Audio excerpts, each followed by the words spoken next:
Number 2. Okay. I'm going to say this with the caveat of saying that this is my favorite science fiction book of all time. Okay. I've got a little bit of a twist for number 1.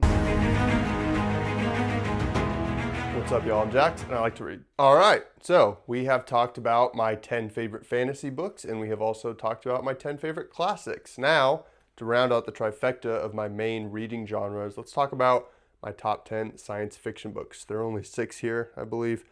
The other ones I read on Kindle, so I do not have a physical copy, but I'll flash the cover up when I do talk about them.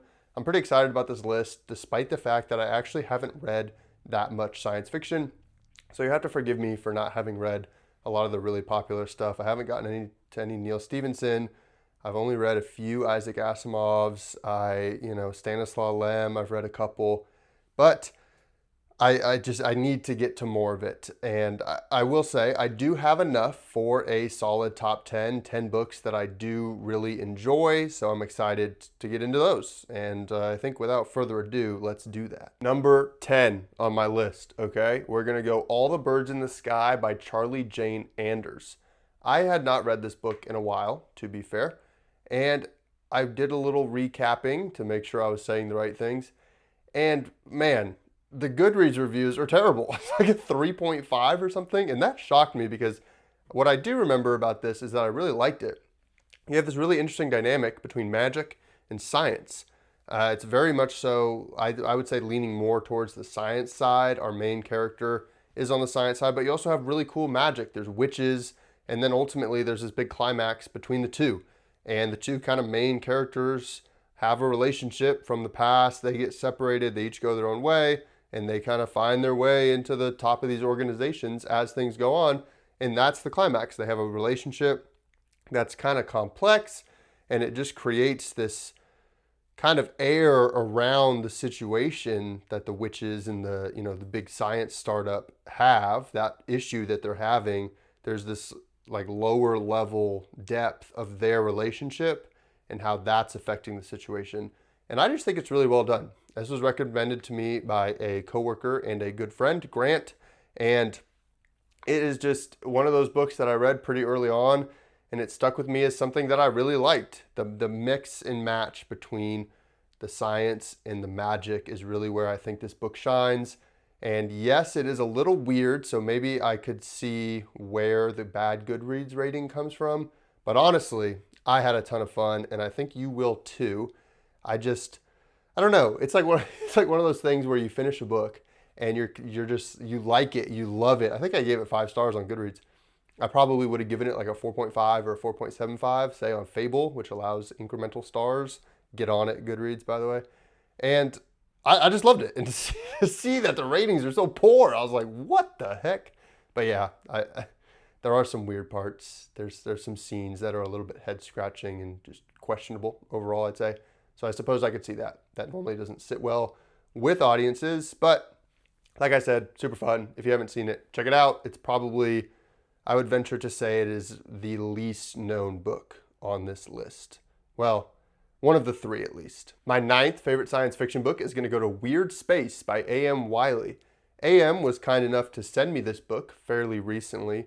I started my book content journey on Instagram about 3 months ago. And the coolest thing about that is that I've had some authors send me their books, kind of either to just, here's a free book in exchange for an honest review on your account, or an ARC or something like that, an advanced reader copy. That's been really cool. That's been kind of the main, I guess, perk of starting the book content, aside from just having and meeting people to talk about books with. But A.M. Wiley was kind enough to send it to me. I put a review out on my channel. And the first thing I said, the way I opened up that video, was that this book reminded me of how I felt when I read Percy Jackson for the first time. And that is like no small praise. I love Percy Jackson. It's one of my favorite series of all time. Percy's one of my favorite characters ever. And so to have that feeling again in a book as a 26-year-old it was absolutely amazing. I had so much fun. You follow this group of young kids as they make an encounter with an alien who's, very much so humanoid. And they interact and they have great relationships. I thought one of the main The great thing about this book was it's a bunch of kids fighting aliens and saving the world. It's very reminiscent of Percy Jackson. You have this younger relative group of cast members who go off and they save the world. It's so much fun. And the thing that I love so much about this book is AM makes every little character in like the kid gang, he makes them each very distinct and they feel very much so like their own character. Whereas normally I feel like in especially young adult focused books, you can kind of get characters that feel the same, but this is not the case at all. Everyone's different. And then to go a step further, all the relationships between the characters are awesome. There's the great like dynamic that the group has as a whole, and then there's the different character pairings that pair off and they become really fun and really in-depth relationships. And then you have the main character, his relationship with his dad. It's awesome. And if you're looking for something that kind of, I feel like sparks that like childlike love of reading, just like a really fun kind of young adult adventure that doesn't take itself too seriously, but is written well and the plot moves along very well, then definitely go check out Weird Space by A.M. Wiley. Number 8 is going to go to The Invincible by Stanislaw Lem, one of the pillar authors of science fiction, I think is fair to say. I love this book. I mean, talk about like, it's the first book on this list that's like straight up science fiction. And I loved it. It's about a crew that goes on a mission. They're in the ship Invincible, and they go to this region to try to find what happened to the previous crew. It's kind of like a little bit of an investigative science fiction feel to it. Really interesting. Space, of course, which is always fun. And then the way that they come to find out what happened to the previous crew, the mission before them, and why that crew was deactivated or was lost or whatever they are, was just, it was incredible. The realization from the main characters that what they're seeing isn't what they thought and it's actually something else, and the science of the whole thing was amazing. I cannot say too much, of course, without spoilers, but just know that when I really felt like I was one of the characters and I was seeing this danger and I thought it was this one thing and I was like, oh, it's definitely that.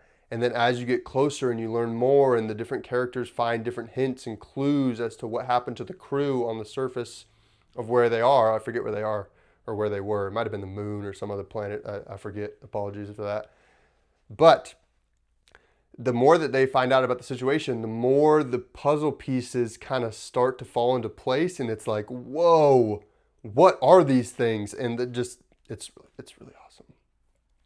Stanislaw Lem, I don't have to say great author, but great author and a fantastic story.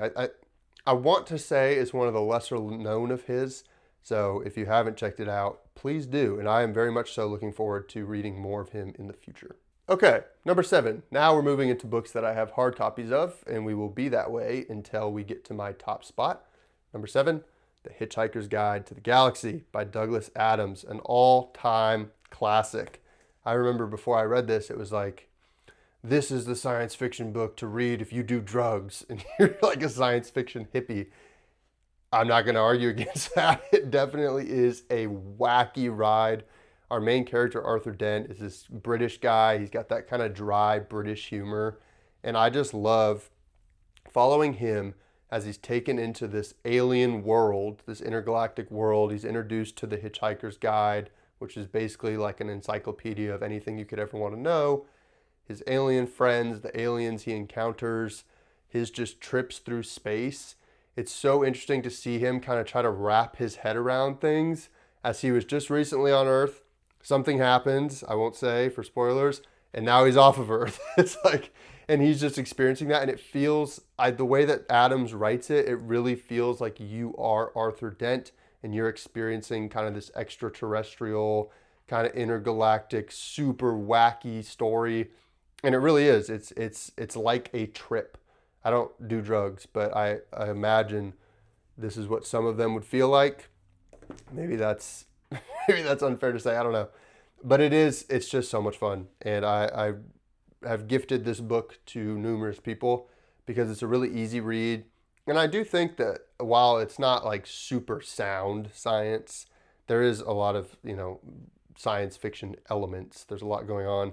And the thing that I love about this book is the way that they frame Earth and like what Earth actually is and what it was meant to do. And then what it produces from that is absolutely hilarious. I think the quote is, "What is the answer to the universe and everything," or something like that. The answer to that is hilarious. It's just, no spoilers, but it is hilarious. And if you're just looking for like a relatively quick, fun, kind of get a lot of laughs type of book, definitely check this out. I'm sure most of you have read this already, but if you haven't, check it out. Number 6, our first Asimov. How about that? This guy to me is the king of science fiction, in my humble opinion. There's a lot more that I need to read. I have kind of a whole Asimov section over here. There's just a lot that I need to get to from him. But these, I bought the Space Ranger series. There's 6 total. That is little pocket books. They're like, I don't know, 150 to 200 pages each. Pretty short. They are so much fun. I compare it to a Sherlock Holmes meets science fiction, like space sort of situation. Because what it is, our main character, pictured on the front here, is David, or Lucky Star. He is basically like a space detective. He's on this council of people who are super smart, and they run around trying to solve problems. I like to kind of think of them as like a intergalactic, like detectives or policing agency sort of. And they get commissioned out to go explore what's going wrong on all the different planets in our solar system. It starts on Mars, then you do asteroids, Venus, everything. You cover a lot of it throughout the 6 books. What happens is David lands somewhere. There's some problem, and then we go through all these kind of there's cool action scenes. There's a bunch of like funny moments. He has a sidekick named Big Man, who's not a big man. It's hilarious, all his interactions with David and other characters. And then inevitably the book wraps up, and there is just this insane reveal of what was happening, who was behind the issues, what the issues actually were, what their motivations.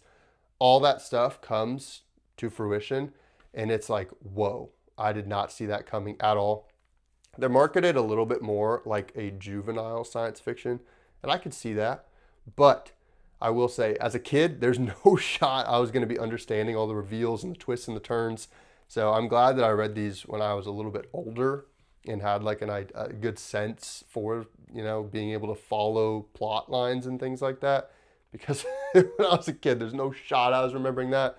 So yeah, I mean, honestly, it's kind of along the same lines of, if you just want a fun, quick read, there is like a chronological story. But honestly, if you say you find the Venus one or the Saturn one interesting, then you could just pick that up. You don't necessarily need to read them in order, but there's only 6 and they're each like 150 pages. So I read them all in like, I don't know, probably 2 weeks. I read like 2 or 3 one day. It was pretty insane, but they had me gripped like that, and they were really awesome. So if you're looking for kind of a more like lighthearted, not as heavy on the science, and just like a really fun kind of space mystery written by one of the greatest science fiction authors of all time, and Isaac Asimov, for sure check this out if you haven't already. All right, we are officially into the top 5. How exciting. To start our top 5, we're going to go with an all-time classic, Ender's Game by Orson Scott Card. This, similarly to Space Ranger, is potentially more juvenile science fiction, more young adult type of deal. I don't care. It's one of the greatest stories ever, in my opinion. I have a lot of greatest stories ever, by the way. I love it so much. We follow Ender as he is brought into the space school, the space commander school, dealing with Colonel Graff. He has his awesome relationships with his siblings, who come into kind of power in their own right back on Earth.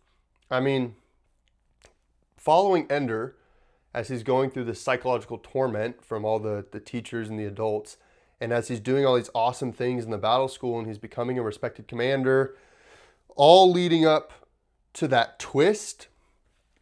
I mean, for me, I don't read a lot of mystery or like crime stuff, so I'm not, there's not like crazy twists in my reading life.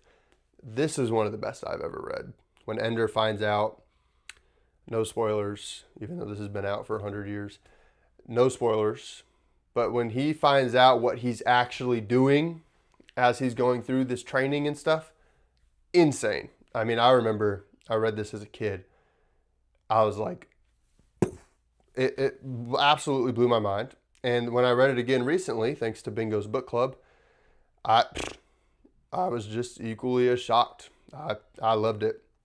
I think Orson Scott Card does a fantastic job of making you feel incredibly emotionally attached to Ender and the other characters like Bean. I love the way that Ender's relationships with the other students are kind of cultivated throughout the story. His relationship with Graf is very interesting. I'm very, very, very interested about that when I read Speaker for the Dead and the subsequent books in the Ender's Quartet. I haven't done that yet. It's a little bit of a shame, but I will get to those eventually. And I've heard a lot of people say Speaker for the Dead is better than Ender's Game. So I'd be interested to see maybe if that takes Ender's spot. I'd be very interested to see if it takes any of my top 4 spots for sure. But yeah, I love Ender's Game. And it'll always be for me, like, if you want a great twist that you'll never see coming, maybe people smarter than me see it coming, I don't know. Definitely check out Ender's Game. One of my top 5 science fictions. Can't deny that logic. Number 4 on my list is going to go to Foundation and Empire, book number 2 in the Foundation series by Isaac Asimov. If you did not know, something very interesting about this book is that it was voted the Hugo Award for the best series ever back in the 60s, I believe, which means it beat out Lord of the Rings, believe it or not. I, obviously, having heard that, went into this with insane expectations, and I honestly was not disappointed. This series is fantastic. Like, science fiction is the Foundation series, I think. Their psychohistory is one of the best fictional sciences I have ever read about in my life. It's basically a mathematical model that Harry Seldon, the father of the Foundation and psychohistory, created. And it is a mathematical model to describe human psychology and human evolution, essentially, on like a grand scale. So it's not, human by human, it's the human society as a whole. And he creates this psychohistory, and the output of this model basically tells him that the current empire, the power over the universe essentially, is going to fall. And he builds the Foundation in an attempt to keep the Dark Age that'll follow that fall from being like 30,000 years. So he wants to bring it down to a maximum of like 1,000. So he establishes the Foundation to try and accomplish that. And this book, book 2, I love because it introduces the Mule, which he is a mutant of sorts. And he's a mutant, he can do mutant type stuff. And that's something that Seldon doesn't account for in psychohistory. And so it's just, this book is so interesting because the first one does a fantastic job of laying the foundation of the Foundation. Okay. Anyway, so he does a great job of laying the foundation for the Foundation and how the story is going to flow. Over the course of the entire series, we kind of jump like hundreds of years. So you see multiple generations of people in the Foundation, and you meet like grandchildren of people who are in the third book. You meet like grandchildren who are relevant to people in the first book. Like, it's just, the way it all intertwines is really fun. But yeah, this book, it just kind of puts a lot of that on its head because it didn't account for mutants, right? And then you kind of continue and you find out, wait a minute, can it, or did Harry Seldon? Interesting. No spoilers, but this is regarded, I think widely regarded, as the greatest science fiction series of all time. And I totally believe that. I have 2 sets of it back here. There's 2 other books from the original trilogy. I haven't read those yet, but the original trilogy is fantastic. And if you haven't read it, please do.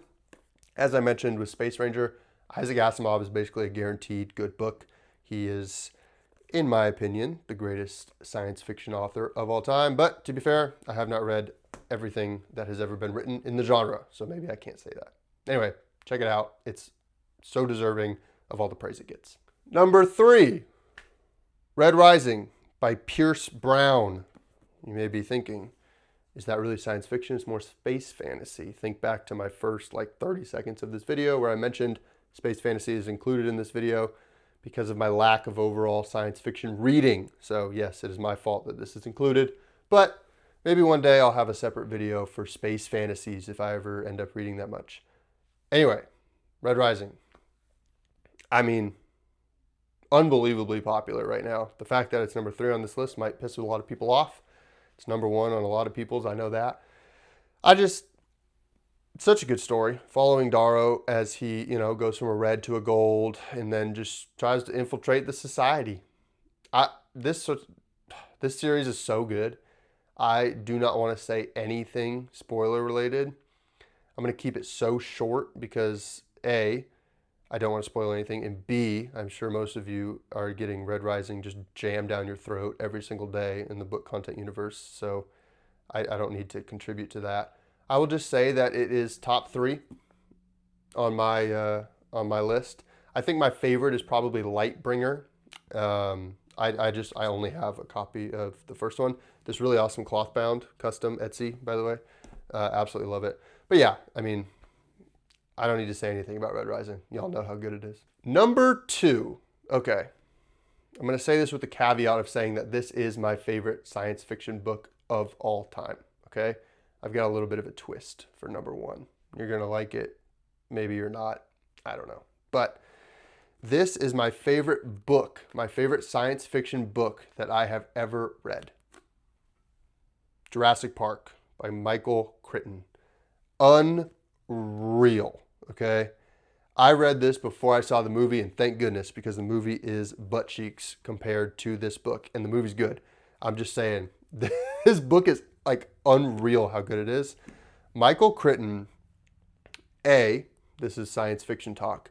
The science in this book is phenomenal. The way that they talk about the different DNA sequencing, the different mechanisms of the park in general, just the things that you have to do, the coding. They break down like code, DNA sequencing. They do all that stuff in the form of diagrams. There's amazing charts and things in the book. It feels, I don't want to say it feels like a textbook because that implies that it's boring, but it feels like you're reading the story just as much so as you're figuring out the science of how they made the dinosaurs and how they operate the park. Just incredible. And then Crichton, on top of all the beautiful science fiction, creates an incredibly engaging narrative. My one thing is that Lex Murphy is one of my most annoying characters of all time. She's a little kid, but way overdone on the annoying scale. Aside from that, it is fantastic. It feels like you are there in Jurassic Park and everything that's happening is happening to you, and it's absolutely terrifying, and you're constantly on the edge of your seat. I think, how long is this book? Okay, it's like 400 pages, okay? So not necessarily short. I read it in one go. I could not put it down. It was unbelievable. All the characters are so well developed, I think. Their relationships are so great. And then just like I said, the moments with the dinosaurs, like I would argue that the bread and butter is the science of this and the way that he expands on the dinosaurs and the park's functionalities and all that. But the other, maybe that's the bread, and then the butter, let's say, is the dinosaur scenes. And just the tension of those scenes is incredible. So if you're one of the people who have seen the movie and love it, like most folks do, I highly recommend reading the book because it gives you such a better look at this story. And I know a lot of people say that, oh, the book's better than the movie. Of course, we all know that. But this one especially, so much better. So if you haven't read it, please do. And okay, number 1, I did mention that there would be a twist. Like I said, this is my favorite science fiction book ever. But my favorite science fiction story is Star Wars by George Lucas. I am a huge Star Wars fan. I always have been. One of my favorite stories to tell is that when I was 5 years old, I went to the Revenge of the Sith movie in the theaters with my father and a friend. When Anakin went down on Mustafar, he's all burning up. I hate you. All that stuff. I was inconsolable, crying, screaming. I was a little kid. I was too dumb to know that he becomes Vader and all that. I thought my favorite character was dying. I thought he was dead. I thought Anakin was a goner. So my dad had to take me out of the theater And I didn't know for like years that Anakin survived, you know, and became Darth Vader. So, just funny story there. But Star Wars is just, I mean, talk about a magical story. Just, I really want to get into the books. I don't know if you can see down here. Yeah, sort of.